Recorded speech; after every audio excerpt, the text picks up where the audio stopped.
Keeping in mind the growing Chinese bullying tactics in the region and focus on modernization of the Indian armed forces and infrastructure, the defense budget allocation for next fiscal has witnessed a hike.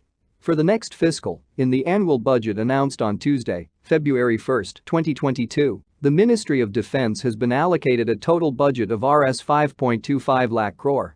This allocation is 13.31% of the total budget. There has been slight increase in the defense allocation for the next fiscal, and the focus is on pushing the indigenization and building military platforms in India. According to an official note issued by the Ministry of Defense, this includes an amount of Rs 1.19 lakh crore for defense pensions. And the total defense budget has been hiked by Rs 46,970 crore, 9.82%, over budget estimates 2021-22. The focus for the next fiscal is on modernization of the armed forces and development of the defense security infrastructure. This is at the center stage of the national security and defense planning process. According to the Ministry of Defense, over a period of 9 years, there has been a hike in defense budget totaling almost 76%. For 2022-23, the total allocation under capital outlay of the defense services has gone up from Rs 86,740 crore in 2013-14 to 1.52 lakh crore. Also, during this period, the total defense budget including defense pensions has increased by 107.29% from Rs 2.53 lakh crore in 2013-14 to Rs 5.25 lakh crore in 2022-23. The capital allocations for the infrastructure and modernization of the armed forces has witnessed a significant hike, Rs 1.52 lakh crore, and this according to the Ministry of Defense represents an increase of Rs 17,308 crore, 12.82%, over FY 2021-22. Cumulative increase in the capital budget since 2019-20 has been Rs 48,975 crore, 47.37%. For revenue expenditure that includes the maintenance of the establishments as well as expenses on the payment of salaries, Rs 233,000 crore has been allocated.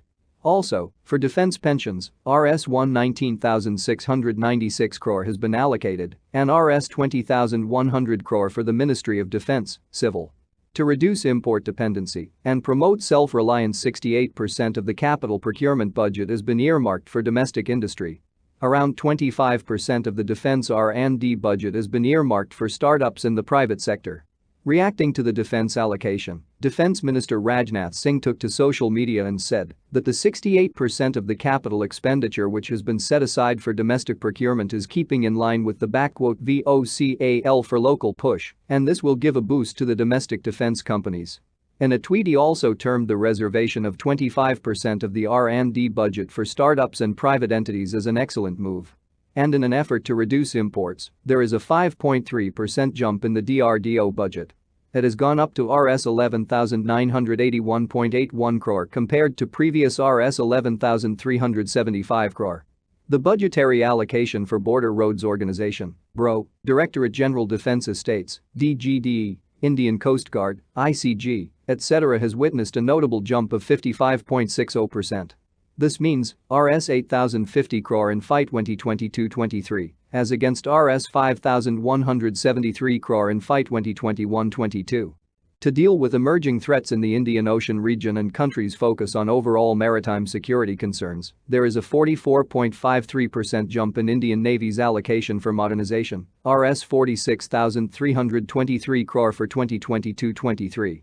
This increase in the funds is expected to help the Indian Navy bridge critical capability gaps, build a credible maritime force for future warfare, acquiring new platforms and most importantly in building up and strategic infrastructure. Interestingly, the capital budget allocation for the Indian Army has gone down by 12.2%. Compared to last fiscal Rs 36,481.90, this year's allocation stands at Rs 32,102 crore. The Indian Air Force too witnessed an increase of 4.5% in its capital budget compared to the previous year. It has been allocated Rs 56,851.55 crore. Growing Chinese presence in the IR and the Indian Navy's efforts to build its assets to meet the emerging threats has increased its spending. In FY 2021-22, the Navy was the only service which had spent 90% of capital funds. The Indian Army was unable to spend its previous allocation.